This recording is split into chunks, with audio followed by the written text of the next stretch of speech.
World News Review with Miguel Flores and myself, Viki Esther, on Lifestyle TV USA by Dr. Mobi, the #1 professional podcast in America, awarded by Tally Awards, and also on my podcast, Talk About Live, on all podcast catchers, and also international channel, Talk About Live, and also on IOW Network. And today we are so honored again to have Miguel Flores as my co-host for World News Review for the week. Miguel, how are you? And let's dive into the first news. All right, let's get it on. Thank you so much for introducing me. And let's check.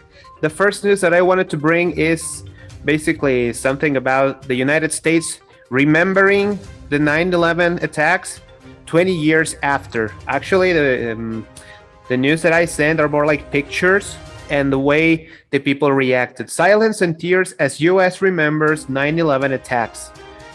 Basically, here we have something that maybe a lot of countries have to do. Don't forget what happened in their past, because maybe they are going to be tend to repeat it again. All right. So I guess this is one of those testaments that American society gives us a proof of why we should not forget what happened in the past, so we don't do the same mistakes again for whatever reason you want or whatever situation that happened before. It's always important to remember where we come from and what we did and what has brought us here up to this point. Yeah, I thank Miguel for this news. Yes, today in Singapore is the 12th of September 2021, and I think according to your news, you've got all the presidents of America was lined up there, having that 1 minute silence and paying respect to those who passed on in that September 11 attack. And I think it really needs more remembrance from everyone, not just America, but also like yourself in Mexico, myself in Singapore, and the rest of the world to come together to understand each other, to forge understanding, to forge communication, so that there's less tension around the world. So thank you, Miguel, for that news. You've got the second news coming up from Denmark. Yes, actually, this one is pretty amazing for me, because it shows us that, okay, the pandemic has been a lot longer than we expected or wanted, but this gives us the hope that we're on the right track. Okay, we also have to learn what other places are doing, so maybe we can take the best out of them.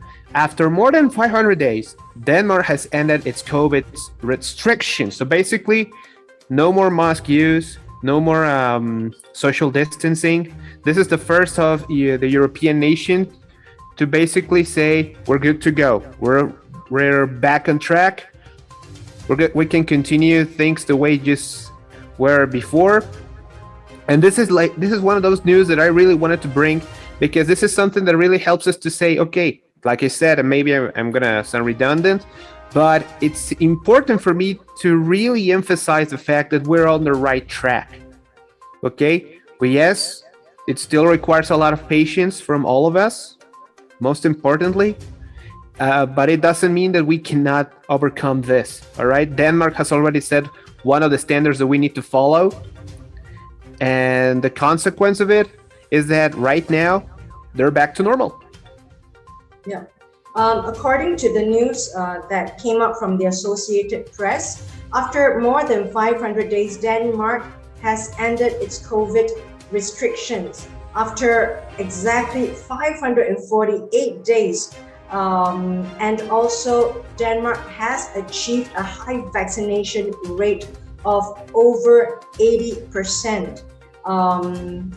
And also those of them who are actually Katie Seagal won a Golden Globe in 2011 for playing the matriarch of a motorcycle gang on This SX series. Sons of Anarchy. You got it. Sounds like a better news. Tells the story of a woman who suspects that the purely perfect homemakers in her connected. And that was a technical fault, ladies and gentlemen. So after the vaccination, according to the news, after the vaccination of over 80%, And for those age groups, which is 12 years and above, the government has decided to release its restrictions. How does that sound to you in Mexico, Miguel? Well, in Mexico, basically, I believe we can see it as the way we have to do things. But one of the important things that we have to emphasize here is that it also requires from all the people in the country, right? There are countries that still cannot have the same success about vaccination ratings. There are some other places that I still don't believe why, but they are doing it. People doesn't want to get vaccinated because of some selfish and, in my opinion, very stupid opinions about possible like world domination theories and stuff like that. I mean, something that is so dumb that doesn't allow most of people that really understands the importance of this, go back to their real normal lives, because of some people they just don't want to follow the lead for something that is not even based or proven. So could you tell us, Miguel? Could you tell us what's the vaccination rate like in the context of Mexico? Yeah, actually, we're going, I would say, pretty well. I would like to say pretty well. I mean, yes, it's like I said the other day, it's not as fast as we would love to, but I believe we're going on the right track. At least now we're going to say that 65-70% of population is already vaccinated, but we're still taking measures, because we don't want another spread. We don't want another quarantine. Yeah. Could you tell us about your restrictions now? Or are right there no now, restrictions? There are less restrictions, for example, in restaurants, shops, movie theaters. That's one of the biggest business that really struggle with the pandemic because of the social distancing, right? Big events, for example, concerts, theater plays, they are receiving a lot more people. First, it was a 20-30% of audience allowed in, according to the capacity of every venue. But right now, the number is going little by little, increasing in these sectors of economy that really need the people to be in there, especially the restaurant sector. One of the measures that was, I believe, something that was just brilliant here in Mexico is, okay, you don't need people inside of the building. Okay, let's take the chairs and the tables outside. Right. Miguel, is there an announcement that there's going to be like an official opening on the economy, or there is an announcement, or it's just a flexible look and see kind of situation now? Yeah, it's more like a flexible thing. I mean, officially the pandemic it's not over yet here in Mexico, but officially it's more controlled. We cannot say that we are already there. We already overcome this, because there are still sectors of the economy that still require some other. How are the numbers? Are the numbers going up, or the numbers came down?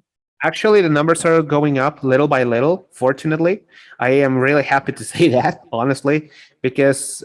Could you say that again? The numbers of COVID cases, are they going up or going down? Well, I would say that they are under control. Saying that they are lower or bigger, that would be a misunderstanding, according to me, of course, because if we're talking about, for example, the hospital capacities, hospitals that are focused on attending COVID cases are going down. But because of the success of the vaccination rating in Mexico, right? Of course, there are still some cases of people that is infected that also test positives and are like restricted to going other places, or maybe for going out of the country. For example, a lot of people, they still have to do the PCR tests and stuff to prove that they are negative so they can travel. They are okay. They don't present the symptoms. They call it asymptomatics. Yeah. They have COVID, but they haven't present symptoms, and by definition, they're not gonna get bad. Let's say it that way, right? But it means that even though we can test positive, we know that the COVID is not going to affect population. This number is going up little by little, but it's going up. We still need to say that all the grown-up population in Mexico needs to be vaccinated, so we can proceed with the kids and the children. Can I ask, is there any cases of Delta variant in Mexico, or has it not happened yet? Yes, they already happened. We already have seen some Delta variant there, but fortunately, it's something that is Under controlled. control. Yes, it's under control. Yeah, it would be irresponsible for me to say that we don't have the variant in Mexico, honestly. Um, but we fortunately we're controlling it, especially because people understand that we still are in this situation. So I guess we're going on the right track. Right. Thank you so much, Miguel. I've got two news, thanks a to you. very quick one. Yep. The news coming up from Singapore main media, the Channel News Asia, that was published 2 days ago. Mm-hmm. Top Japanese egg producer is to set up $100 million farm in Singapore, boosting local production of eggs to meet half of the domestic demand in Singapore. The top Japanese producer of eggs will set up Singapore's fourth egg farm, a move that will eventually boost total domestic production to meet half of the country's demand for eggs. From 2026, when it is operational, the factory, the egg farm will be able to produce 360 million eggs and 5 million day-old chicks every year. So this is significant that I've chosen for Miguel and also the listeners and the viewers and also the audience of Dr. Mobi's Lifestyle TV USA. Now, this is significant for Singapore. It may not be so if you're from Mexico to talk about another farm that is selling eggs or producing chicks. Oh, but I understand the significance that it has in the local economy. Okay, maybe yes, it's in the food sector. It's an egg farm. Okay, I got it. It may not be the flashiest news for us in Mexico, but we understand that it's part of the economic reactivation that we need at the end of the day, right? Also, a place like Singapore growing the way they are growing, it is also something that we have to keep our eyes on because we're talking about a potential economical partner, right? So it's always good to see that somebody's doing good so we can, start doing business together. Yeah. So you are there. Yeah, of course. I'll look at my face. Yeah. Ladies and gentlemen, this is significant for myself as a Singaporean and also for the audience worldwide. It's a reminder of the context. Singapore has got a few pillars that is very important.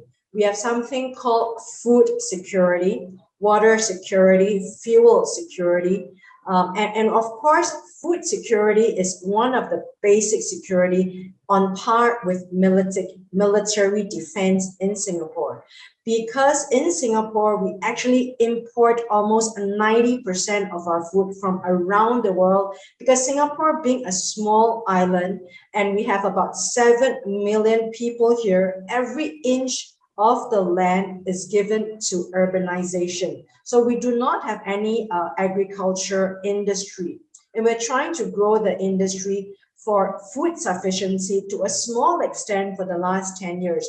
So we're talking about lab-grown meat right now, using cell-based a stem cell cultured meat in the laboratory to produce chicken meat and to produce beef.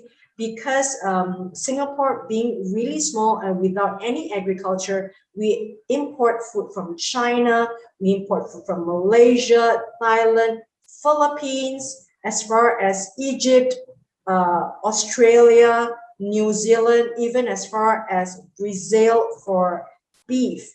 The reason being we do not have any food. And a lot of times food security is important particularly on the political front, if there is some dispute, for example, Singapore and China, China will not send its a rice or it's a vegetable to Singapore. And also most of our rice from major countries, particularly in Vietnam, from Vietnam and from Thailand. And of course, if any of these countries cut off their food, and can you imagine during 2020, during the height of the pandemic, when the world shuts down, the first thing that the Singapore government did was to negotiate for opening of the lanes for food to come in to feed about 7 million people daily for 2020. So that is the immense significance of the news that I chose, because living in Singapore, we do not have water, we do not have fuel, we do not have food. That's about the country of Singapore, because we're talking That's a big about issue. urbanization in Singapore. So that's a very significant news for myself. And a final news, ladies and gentlemen, to broaden our discussion, is about Singapore.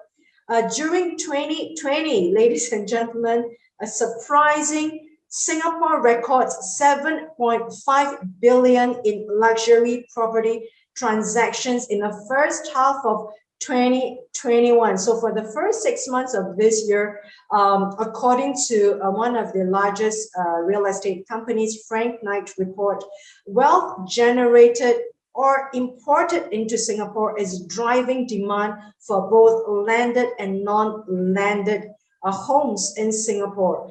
And according to the news, total sales volume for prime non-landed residential properties, that means condominiums and apartment, for the first half of 2021 amounted to 2 billion. Just talking about properties in non-landed meaning apartments for the first half of the year. And of course, the other half, about 5.5 billion Singapore dollars was on landed property. So that's some news for ladies and gentlemen and for the audience, that there is still certain pockets of economy that is very buoyant. And as we pivot into mid-pandemic and post-pandemic, hopefully people can try to catch the train on pivoting into the economy that is still growing. So ladies and gentlemen, and Miguel, thank you so much. And that's my news for you about food security and also about real estate in Singapore. Miguel, back to you. Yeah, no, actually, I wanted to ask you about it. What is your take about having this increase in luxury properties? I mean, because I don't know, it's just a perspective, but for me, it looks like Singapore is going to be like the Dubai of Southeast Asia. You know, this maybe it's not the biggest place with a lot of spaces, like you said, no farming spaces, but the economic activity is going real quick. And what is your take on it? Do you think that probably Singapore is going to be the next Dubai? Singapore may not be the next Dubai, I think, but we're really close. Our property is almost has surpassed the price of Paris. Have some of the luxury apartments they're on par with New York. But your question is a double-edged sword. If you are an investor, you are in the property market, that sounds good for you, because it means that you'll get capital gains. However, on the other side of the coin, if we're talking about the lay people, the Main Street people, it also can be a double-edged sword. It could mean that your property that you own, because Singapore, 90% of us own our property, we don't rent. It just means that there is capital gain if you realize that and if you're able to sell into the open market.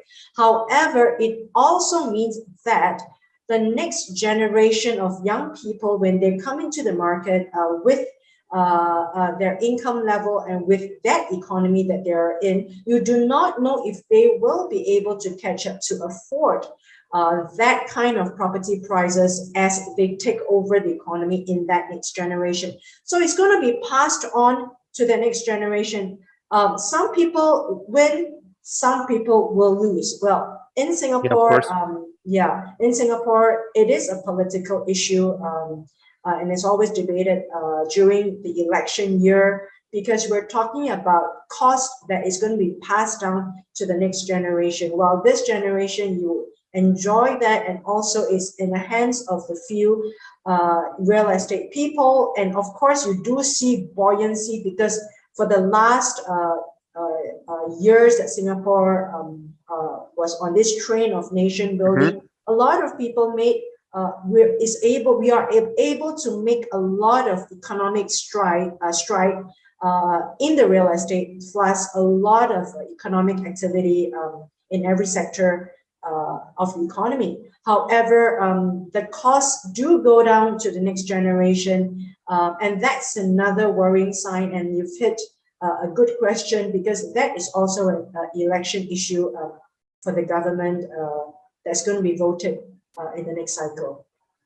Yeah, Yeah. actually, I wanted to ask that because, okay, we understand that there's going to be an increase in the property and all the value that it has, but that little thing that you mentioned, like there's going to be a bigger breach between social classes, or economical classes, and maybe the people that can afford it, maybe in this generation or maybe in the next one, okay, maybe they can take advantage of it. But what's going to happen with the other side of the coin that is not going to be able to do it? What is going to happen to them? I mean, the properties, technically speaking, cannot lower their value, but they don't have something to make it to give it a bigger worth, to to increase the value of the properties that they already have when they are not exactly in these areas, Yeah, or in this I would think you did. apartment buildings. You brought up a very valid point about social class and social division. Because if you're talking about extrapolating the scenario to a long-term basis up to 10 years, 20 years, because you're talking about cycle of real estate that kind of turn over every 3 years and even could be faster because of economic turnover.